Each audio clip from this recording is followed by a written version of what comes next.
दरम्यान निवडणूक आयोगानं राहुल गांधींच्या प्रश्नांची उत्तरं द्यावीत, तसंच त्यांना जे करायचे ते त्यांनी करावं असं आव्हान काँग्रेस प्रदेशाध्यक्ष हर्षवर्धन सपकाळ यांनी दिलंय.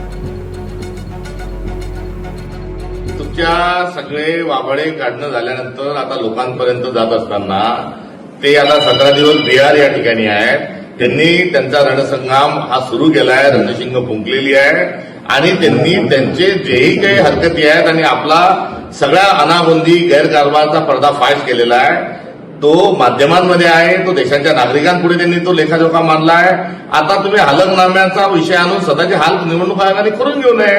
राहुल गांधींनी जे विचारले त्याची चौकशी करावी आणि ती चौकशी करण्यापूर्वी निवडणूक आयोगामध्ये जर एवढी नैतिकता असेल आणि हलफनाम्यासारख्या जर गोष्टी करत असतील तर त्यांनी त्यांचा सगळा जो डाटा आहे हा डिजिटल डाटा हा पब्लिक डोमेनमध्ये टाकावा. खरे आकडे काय हे निवडणूक आयोगाने सांगावं. हे एकूण मुद्दा तुम्ही समजून घ्या.